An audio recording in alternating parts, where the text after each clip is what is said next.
Swayam Prabha. Digital India. Educated India.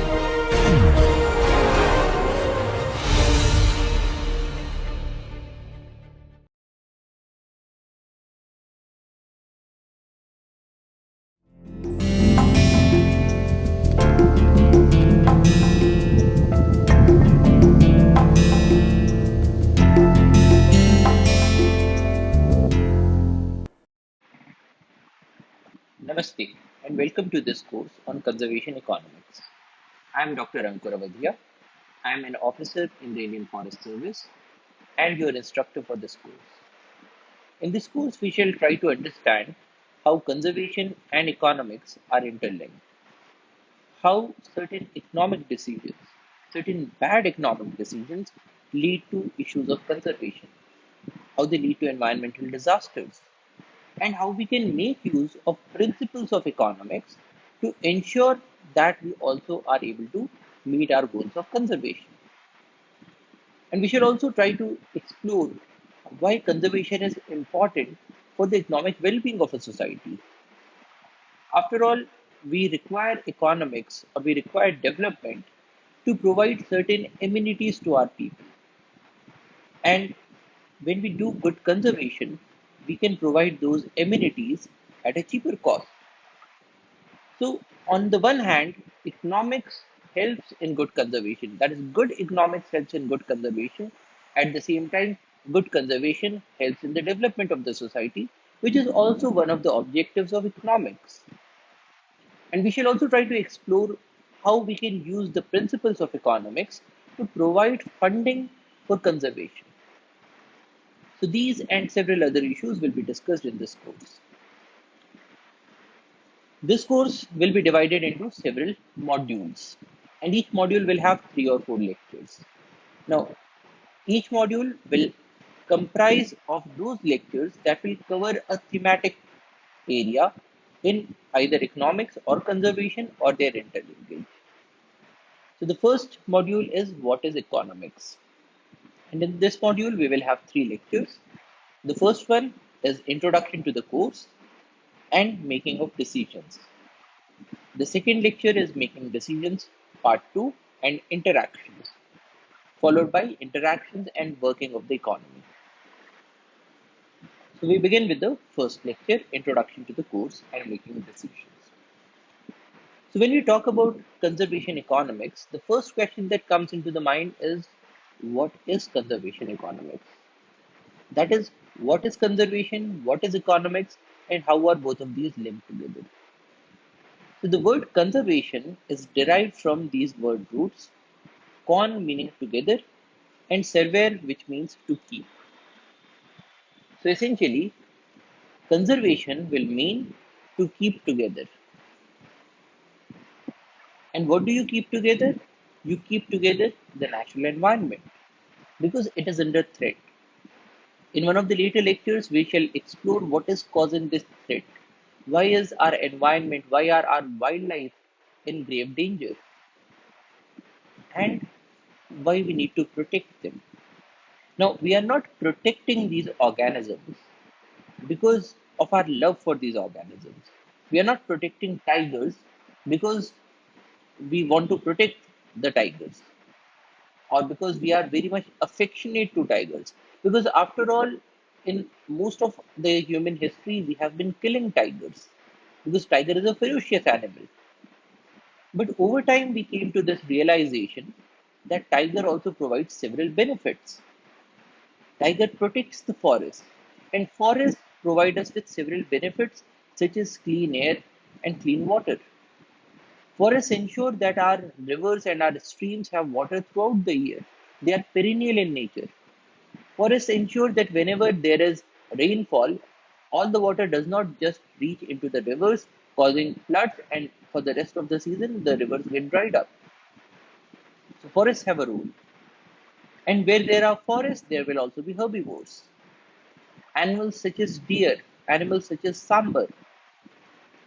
Now, if these animals are there in the forest, these herbivores are there in the forest, and there is no carnivore that is predating over them, that is eating them as prey. In Such a scenario, the number of herbivores would go up like crazy. They would eat up all the young plants. Now, for a forest to continue, it requires that the seeds of the trees they get germinated and the young plants that come up they are able to survive. But if herbivores eat up all the young plants, then we will have a stage at which the forest will only have old trees. And in such a scenario, if there is any catastrophe, if there is a forest fire, if there is a disease, then this whole forest will be gone. Or even if we do not have a disease in in certain point of time, these trees that are old they will die off, and in the absence of younger regeneration, the forest will not be able to come back. So we need to keep a check on the population of herbivores. Now, how do we keep the population of herbivores in check? Well, we can do two things. One, we can go into the forest and we can start killing up these herbivores. But when we do that, in a short time, we'll come to the realization that these herbivores are also playing a role in the maintenance of the forest. Because the seeds of a large number of plants, they require these herbivores because when these herbivores eat up the fruits, the seeds, when they pass through the alimentary canal or the gut, it becomes more suited for germination. So if you just take the seed and put it into the ground, it will probably not germinate. But once it has passed through the alimentary canal of these herbivores, the seeds germinate. A number of plants also use these herbivores as transporters of their seeds. Because what happens is, if you have a tree in a location, and if all the seeds or all the fruits of this tree, if they fall down here itself, so the young plants that will come up, they will be coming up in the shade of the mother tree. And when we say the shade of the mother tree, it means that these young plants will not have sufficient sunlight. And so these plants will not be able to grow. So the seeds require a mechanism to transport these fruits and these seeds to other locations. And one such mode of transportation is the herbivores. So when the herbivores eat up a fruit and the herbivores are moving, the plants are stationary, but the herbivores are able to move. So when they move, then this fruit or this seed that is within their stomach, that is also moving with them. And when these herbivores go to another area and they defecate, then the seeds are able to germinate in those areas. So what happens is that by using herbivores, the trees are ensuring that the plants are coming up away from the shady areas into those areas where they can actually grow into seed, into new plants, into new trees. So the herbivores also have a role in the ecosystem. Now the question is, we need to maintain these herbivores in a quantity that is neither too high, because if it is too high, then all the plants get eaten, nor it is too low, because if it is too low, then also the forests are gone. And when the forests are gone, all the benefits that we get from the forest, they are also gone. So how do we maintain that? Well, we could do one other thing. We could keep a track of all the herbivores, their populations, which herbivore is where, keep a track of things, and start to kill certain herbivores to maintain the numbers. But once we start to do that, we'll come into another problem. Because when a tiger eats up a deer, then it is eating that deer that is either diseased or it is too old, because of which this deer is not able to run fast. But once humans get into the field, once humans are permitted to get into the forest with guns to kill deers, to keep the population in check, how will they know whether a deer is in the prime of the health or it is a diseased deer? In a number of cases, what has been found is that whenever people were doing hunting, they were killing off the best animals, because the humans also have a desire to use things such as the hide of the animals.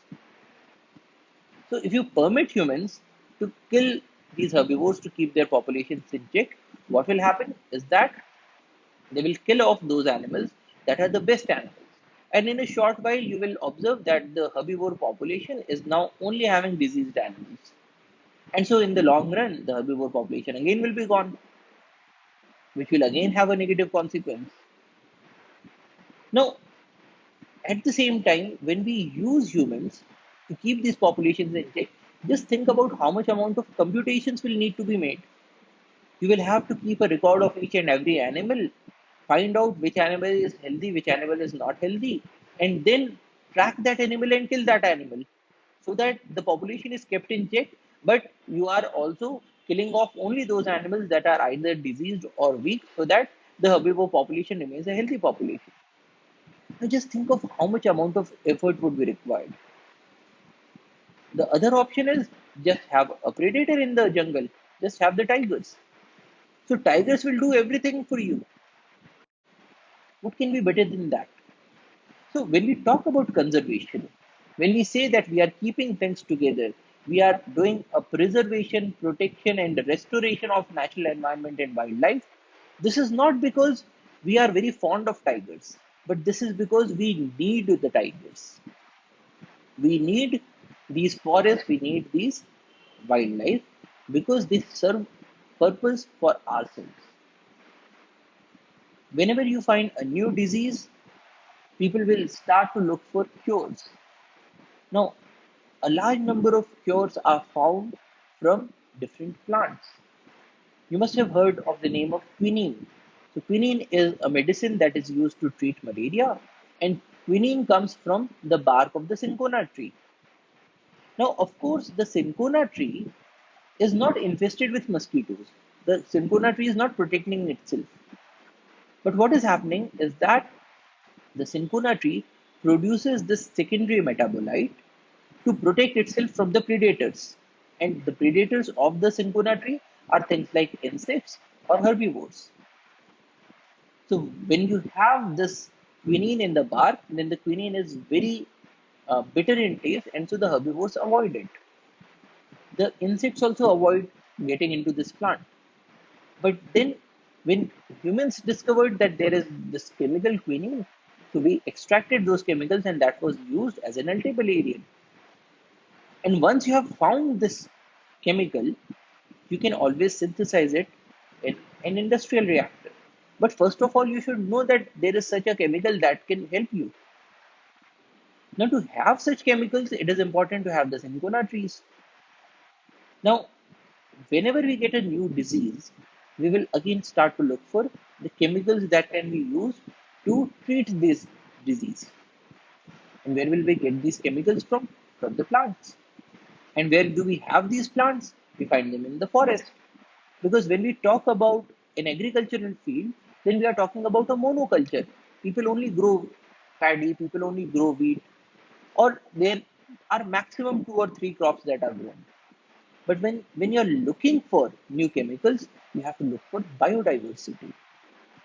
So when we say that we are protecting a forest, we are not protecting a forest because we love the forest. We are protecting the forest because we need the forest. Because forests provide us with certain benefits.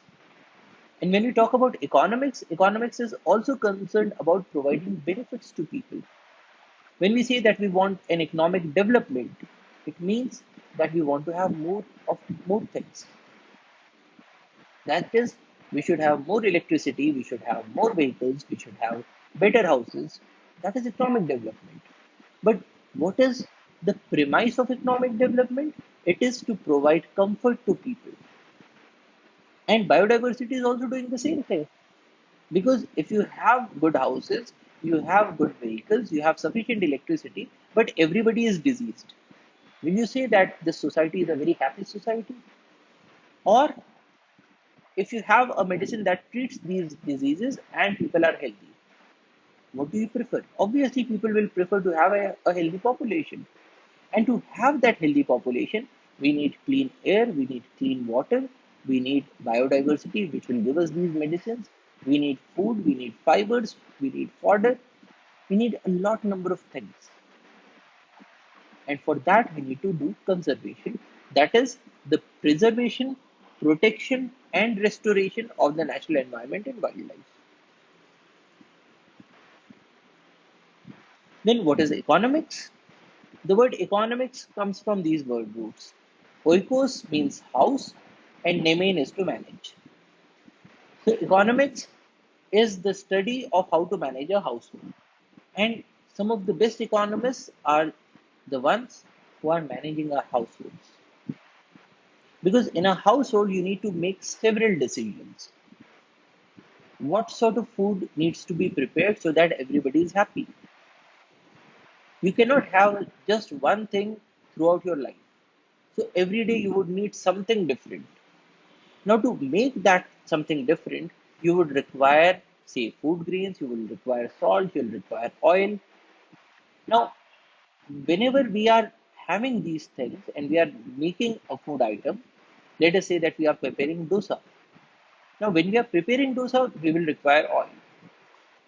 So, the oil needs to be had in a quantity that we should always have oil available to make dosas. But we cannot also store a very large amount of oil, otherwise, it will get rancid. So, things get spoiled if they are stored for a very long period of time. So, we need to make a number of decisions: what to buy, when to buy, in how much quantity to buy, what to produce in on different days, and how to decide for whom to produce.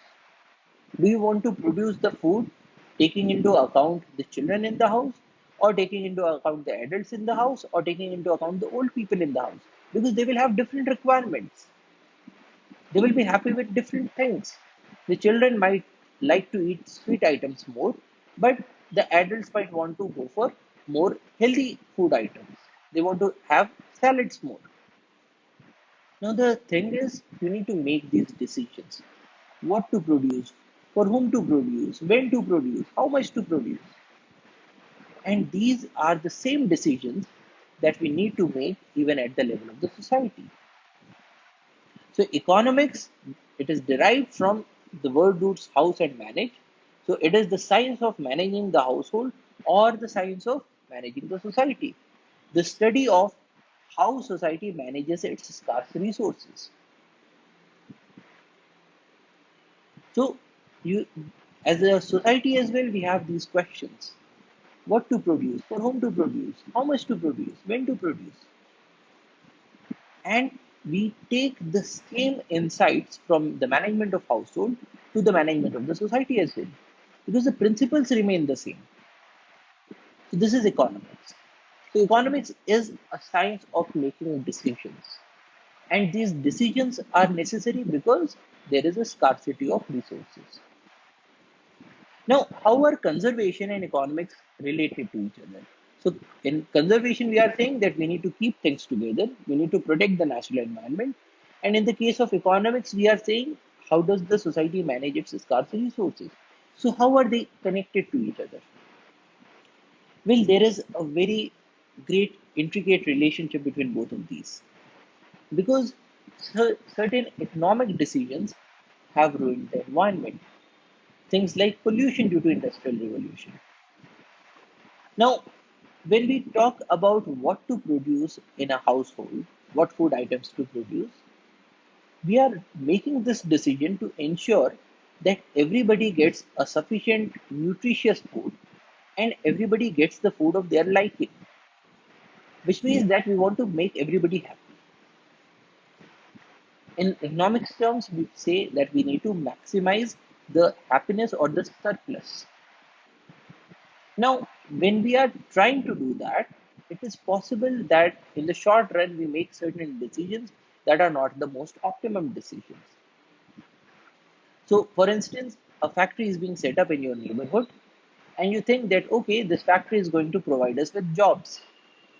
But once this factory has been set up, you find out that it gives out so much amount of noise and so much amount of fumes and smoke and noxious gases that it is now difficult for you to even breathe in that air. Now, once this once this factory was being built, you were in the support of this factory. But once it has started its operations, you think that oh, we were much better before this factory was built in this area. At least we had uh, clean air to breathe. At least we were not having this noise.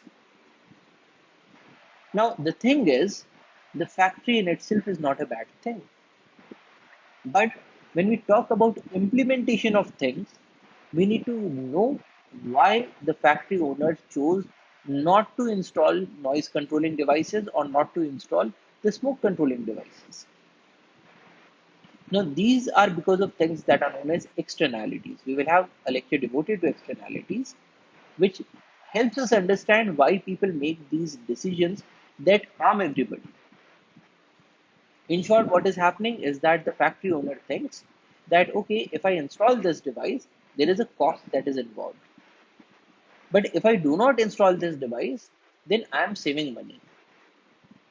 The consequences are being faced or are being suffered by people in the society, but I am not suffering the consequences because I live far away and there the air is good. You'll observe that in a large number of countries these days are taking this choice to move their polluting industries to certain other countries. So in that case, they are saying, okay, let us have the profits, but we should not have this pollution in our country because we want clean air. Now, economics also gives us options to ensure that people install these devices. And we'll look at things like the Coase theorem that can help us ensure that these pollution controlling devices are installed. But what happens is that certain economic decisions, especially bad economic decisions, they ruin the environment. And so the environment needs to be protected. In the case of conservation, we were talking about the protection of the natural environment. So if the natural environment is getting degraded because of certain economic uh, decisions, then conservation is required. So both of these are related in this way. Another thing is some economic decisions have led to a total collapse of the ecosystems, extinction of species, such as overharvesting of whales or extinction of dodo. Now, dodo was a bird that was extensively hunted for meat. Now, this was a flightless bird, so it could not fly away to protect itself, with the consequence that people hunted it to such an extent that now not a single dodo remains on this planet. Now, this is not just the story of dodo. We are doing this every day with a large number of species in the name of economic development. So, in one of the lectures, we shall explore what is the level of this loss that is happening. Now, remember that these species are required for the well functioning of the natural ecosystems. The dodo also had a certain role. It was required for the germination of certain species of trees. And with the dodo gone, those trees are also gone. So there are a large number of interlinkages. Now, probably when we talk about a new disease, there was certain chemical in that tree that could have been useful in treating the disease. But once that tree is gone, now you do not have any access to that chemical.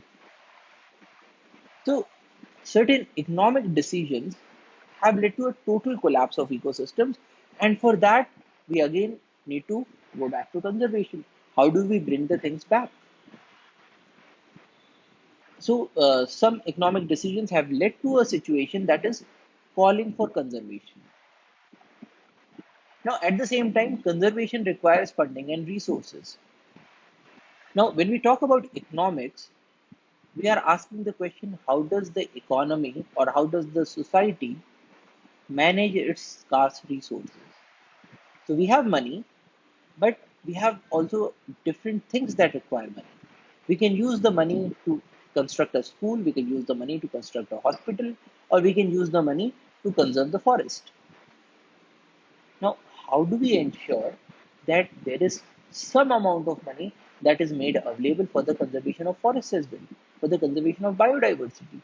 Now, remember here again that we are not trying to conserve biodiversity because we love the forest, because man is a selfish being and we want to conserve the forest only because it provides us with certain benefits that we cannot have otherwise. But these resources can come only when they are allotted for in the present and the future economic decisions. And so, if the conservationists and if the economists are not on talking terms, then we will have a situation that both will be at loggerheads. Whereas, actually, both are working for the same goal.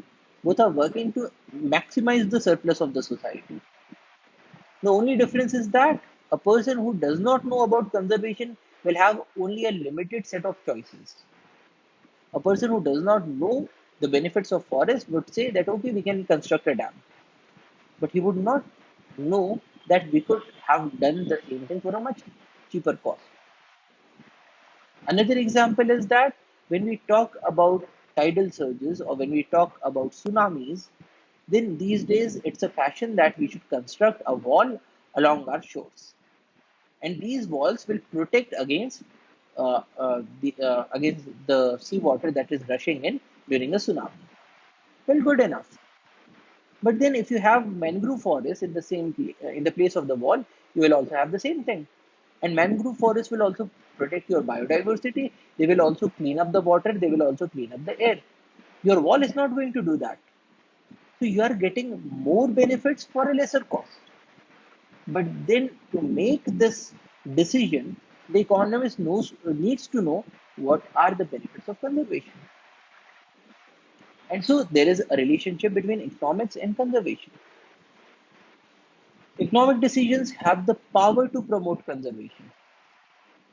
So when we talk about renewable energy, when we talk about green technology, why are we shifting towards renewable energy? Well, we are shifting towards renewable energy because there is a shortage of petroleum. The price of petroleum increases, and when that happens, the cost of energy also increases. At the same time, whenever we are talking about the use of petroleum or coal to generate electricity, it generates huge amounts of pollution. Now, when we talk about renewable energy, we can have the same energy. There's no difference between the electricity that is generated by renewable sources such as solar energy or wind energy and the electricity that is generated out of a thermal power plant. The electricity is the same, but we can have that electricity for a cheaper cost and with less amount of pollution. And a number of economic decisions have been promoting conservation. So when the government says that okay, we should shift from incandescent bulbs to LED bulbs. The government is making this choice or is promoting this choice so that the amount of energy consumption reduces. Because we only have a limited capacity to produce electricity. But then once we do that, we are also aiding in conservation. So the thing is, can we correlate both of these together so that we can have the best of both worlds? That conservation aids economics so that you are able to get the maximum utility at a cheaper cost. And at the same time, economics aids conservation so that you are able to protect and preserve the environment.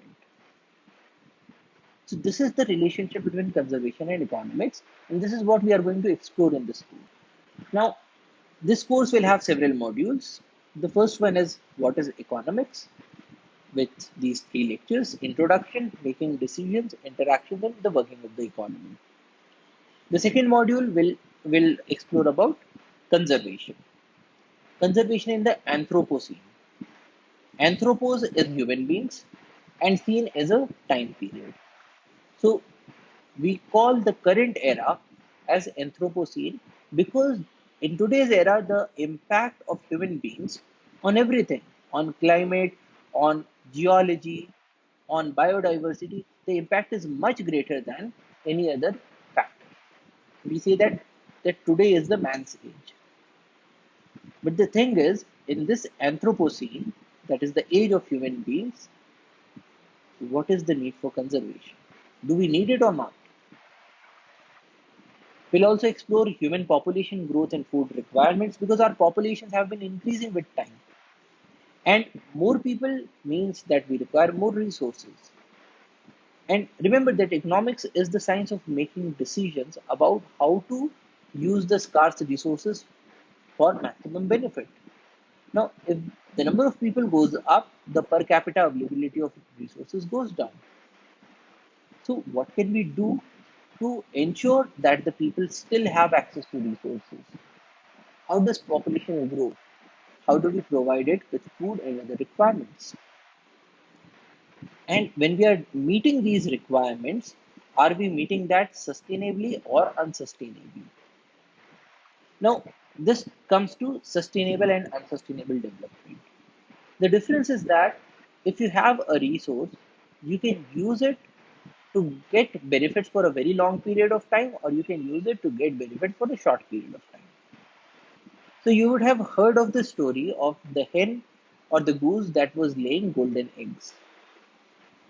Now, the farmer that was having this goose that was laying golden eggs was getting one egg every day, and this was a golden egg. So the farmer could have had these eggs for a very long period of time, say for many months or say many years. When we talk about having those eggs for a very long period of time, we are talking about sustainable use. But what the farmer did was that the farmer got very greedy and said that, okay, there are eggs inside this hen or this goose.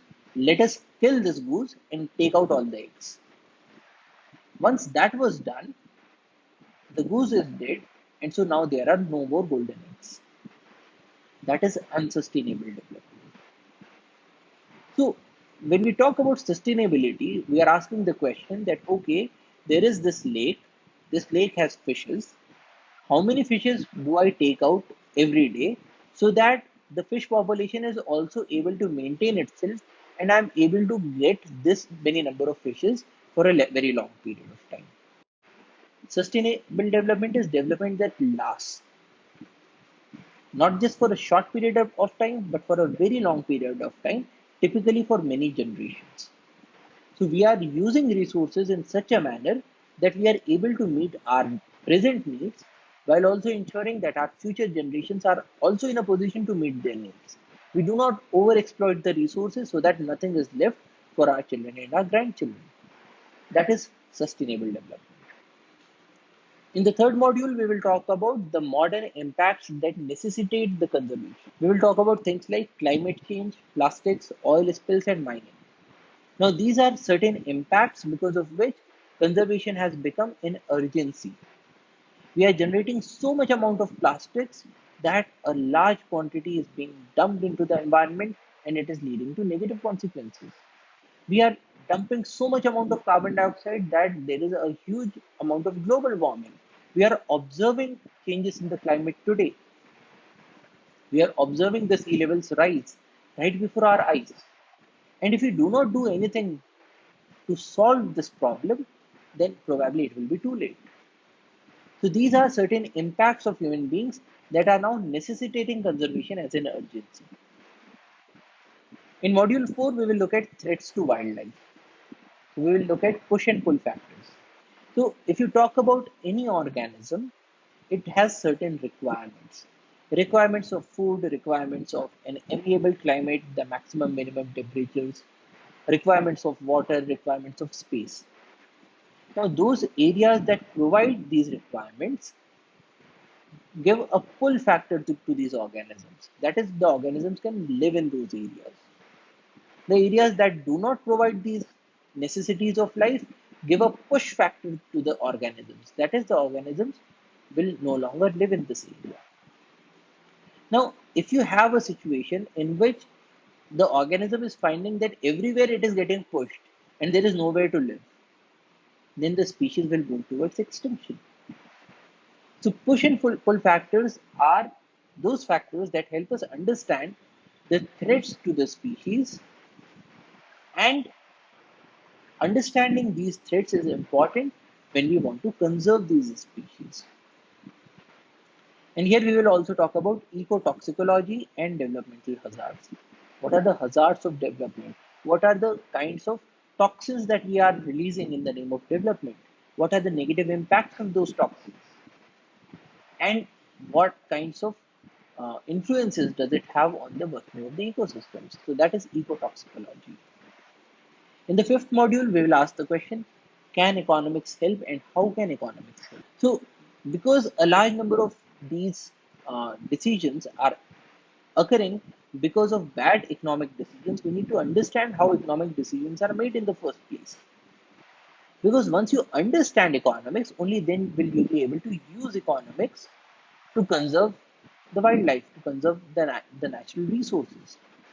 So in this module, we will look at the need to understand controls, the need to understand how both of these are related, and we will learn about thinking as an economist. What is the thought process that goes on in an economist's mind? And we will further look at interdependence and gains from trade.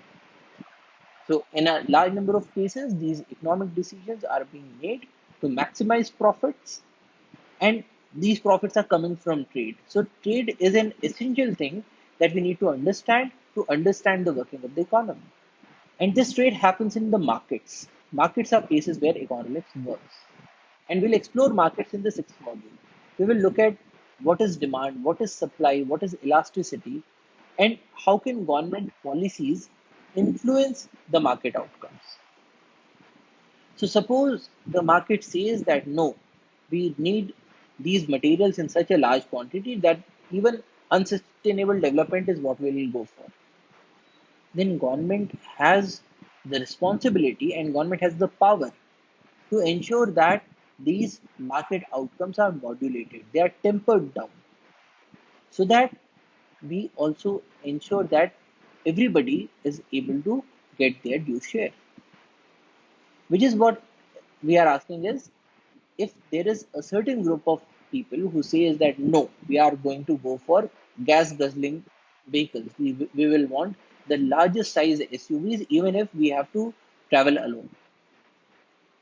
Now, in that case, the pollution that gets released will cause an impact on all the people, not just the person who is driving the SUV. So, can the government do something to desist people from using these SUVs or desist people from using those vehicles that are not fuel efficient? So, this brings us to the role of government policy. In the seventh module, we will look at markets, welfare, and conservation. So markets are important because they enhance the welfare of the society. They enhance the surplus of the society. So we will understand what is surplus, how this surplus is measured, and why do we want to go for economic development at all. And we will look at market efficiency, cost of taxation, and international trade in this context. In module 8, we will look at public sector and conservation. So in this case, we will talk about things like externalities. So externalities are the impacts of one person's actions on the welfare of the bystanders. So remember that we are going for economic development to increase welfare, to increase surplus. But if there are certain actions that reduce the welfare, then those actions are known as externalities. So if one person is playing a very loud music and is enjoying the party, but the people in the surrounding are not able to sleep. That is an externality. So, how can we solve this problem of externalities? How can we come up with a solution that the person is able to hear music, but others are also not disturbed? That is externalities. We will look at public goods and common resources that mostly the government supplies for, and the design of the tax system, which pays for the public sector and conservation. In the ninth module, we shall look at industrial organization and conservation. So, a large number of bad economic decisions are to maximize the profit. They are because of cost cutting measures. Now, why do industries go for cost cutting? To understand that, we need to understand how these industries make this decision of how much to produce and at what price to produce. So, in the ninth module, we will look at the cost of production, competition, and monopoly. So you can have a competitive market or you can have a monopolistic market where there is only one seller. And we need to understand how a seller in a competitive market makes decisions and how a seller in the monopolist market makes decisions, because these are the decisions that have a ramification for conservation. In the 10th module, we will look at labor market economics and conservation. Now, in this case, we will ask what are the markets for the factors of production. That is, what is the market for labor? The people who do work are also working in a certain market. They are providing their labor as a sellable product, and they are getting wages in return. That is the price that they are getting. Now, what determines how much will be the wages? What determines how many people get employed? Now, this is important because in a number of cases we have observed that when people are very poor, when their productivity is very less, then to feed the people, they will want to extend their fields into the forest. So they will want to cut down forests to expand their agricultural fields. Now, this is because their productivity is less. So, if we want to do conservation, we would want to ensure that people are not poor.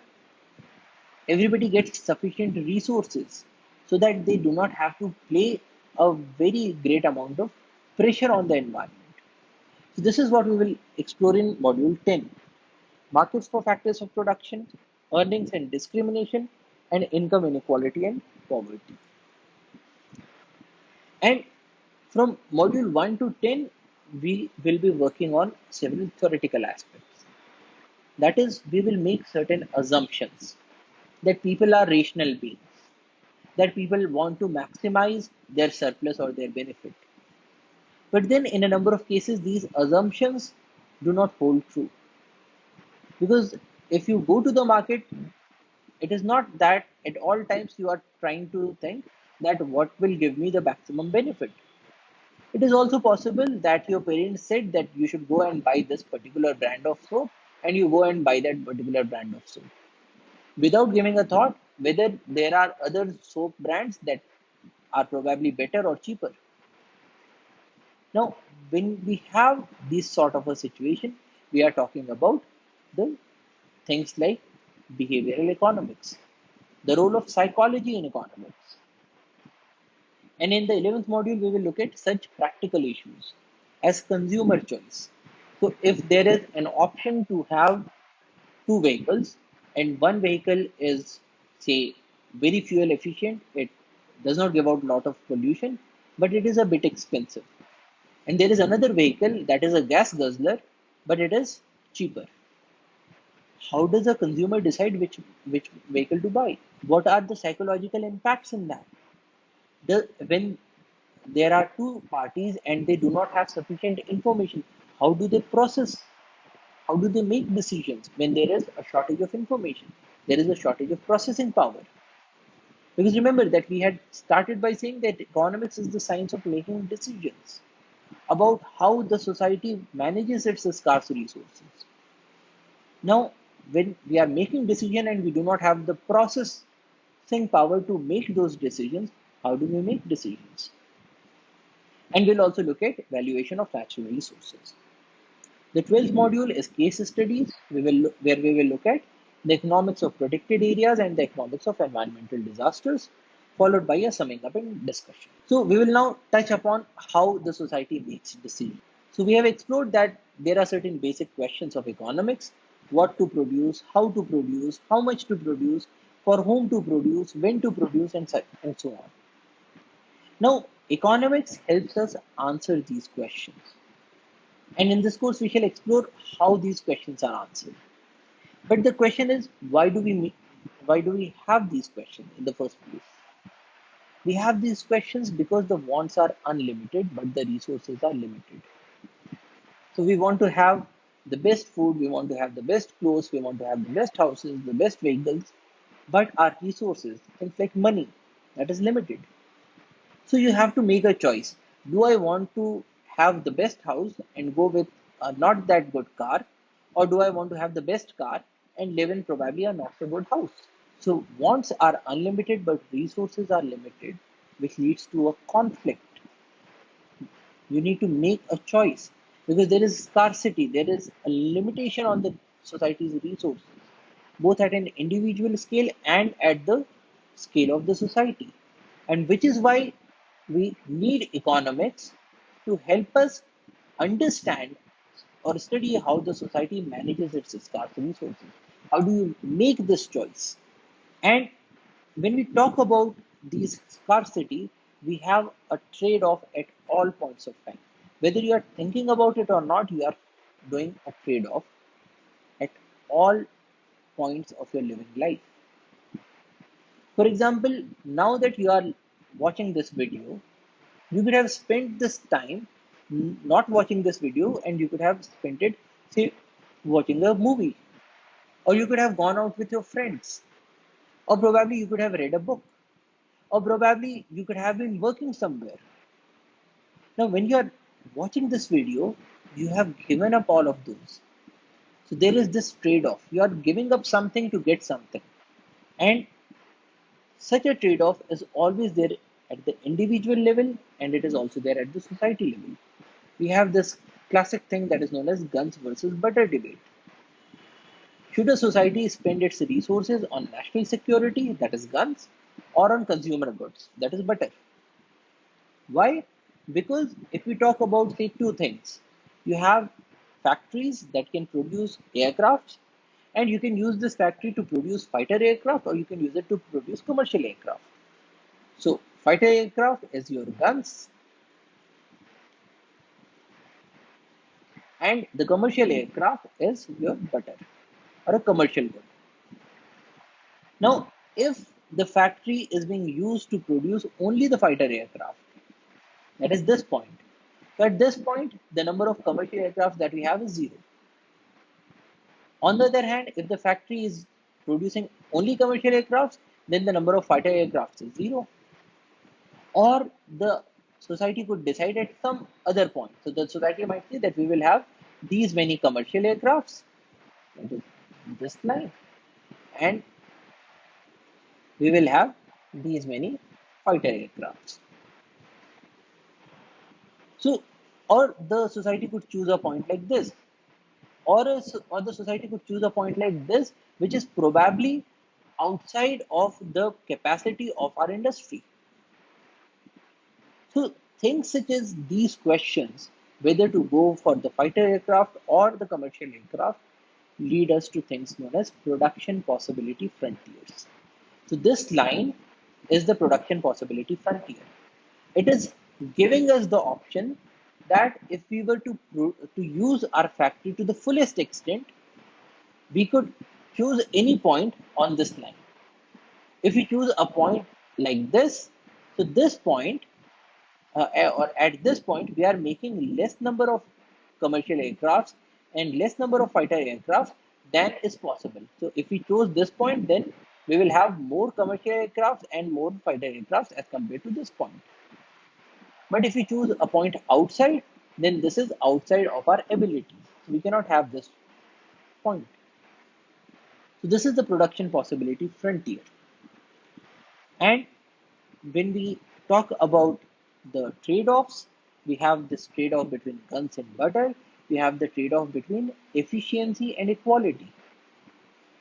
Now, efficiency is the property of society getting the most it can from its scarce resources. Equality is the property of distributing economic prosperity uniformly among the members of the society. So when we talk about this debate, we are asking the question that okay, there is an industry, and in this industry we are making, say, biscuits. Now these biscuits can be made using either machines or they can be made using labor. If you use machines, then probably the efficiency will be very large. The factory will be churning out a huge quantity of biscuits. So this is efficiency. But in that case, only the factory owner will be earning all the profits because there is no other person to share the profit with. So this will create an unequal society. On the other hand, we could say that only labor intensive factories can be permitted. So in that case, we will have labor because of which we will be having less number of biscuits that are produced. The efficiency goes down. But now the profit is shared by so many people and so the equality is high. Economics helps us choose that whether we want to go with more efficiency or more equality. And we have things like taxation and subsidies that promote equality at the cost of efficiency. There is always this trade off. And when we have trade offs, we also have cost. Cost is something that you give up to get something. So when we say that when you are watching this lecture, you are not able to watch a movie. So the movie is the opportunity cost of watching this lecture. So because we have a trade-off, we have a cost. And when we have costs, then these costs can be explicit or implicit. Explicit cost is something that requires an outlay of money. That is, if you say that you want to buy a box of pencils or a bar of butter, what is the money that you will have to spend? Implicit cost is a cost that does not require an outlay of money. That is what you could have earned in a part-time job where you're not listening to this lecture. So we have different costs. And when we talk about economics, we assume that people are rational. And rational people are those people who systematically and purposefully do the best they can to achieve their objectives. That is, when we say that a person is rational, then this person is trying to get all the information that he or she can, trying to process it in such a manner that they maximize their welfare and reduce their cost. So when we say that a firm is doing a profit maximization, we will say that the firm is a rational firm. And in this context, when we talk about rational thinking, a large quantum of it occurs at the margin. Margin means what is the incremental change? A small incremental adjustment to a plan of action. That is margin. Marginal change is a small incremental change. And a good example is if you think about yourself, how do you think? Should I study 8 hours for the exam or not study at all? Do you think like this? Because everybody knows that if you do not study for the exam at all, you will probably fail. So nobody thinks like this. But we normally think like this, that should I watch my favorite TV show for 30 minutes and study 7.5 hours for the exam? So in place of 8 hours, now we are thinking not about 0 hours, but we are thinking about 7.5 hours. Because whether I study for 7.5 hours or 8 hours won't make that much of a difference. When we are thinking like this, we are doing a rational thinking at the margin. And a lot of rational thinking actually occurs at the margin. For example, if you talk about an airline, and suppose the cost of flying a 200 passenger jet is 10 lakhs of rupees. So the average cost of flying per passenger is 10 lakhs divided by 200 is 5,000 rupees. Now, suppose the plane is about to take off and there are 5 seats that are remaining. And there is a passenger who is willing to pay only 3,000 rupees for that seat. Should the airline sell the seat for 3,000 rupees or not? Now, if we think about an average thinking, then we'll say that no, we are selling the tickets on an average of 5,000 rupees, and this person is paying 3,000, so we should not sell it. But what happens actually is that airlines, if they are rational thinkers, they start to think at the margin. What is this marginal thinking? The airlines would think that, okay, what is the marginal cost of putting this extra passenger? Because in any case, the aircraft is about to take off. So now there are two choices. So we have choice one, that is take off without this passenger.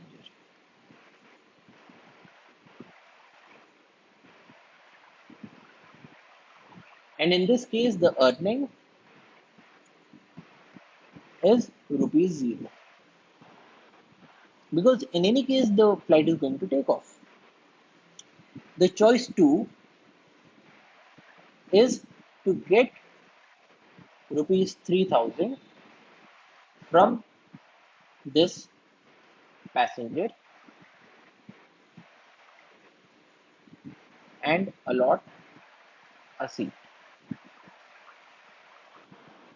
Now, once you have this extra passenger on the aircraft, then it will also incur certain costs because there will be an increase in the weight.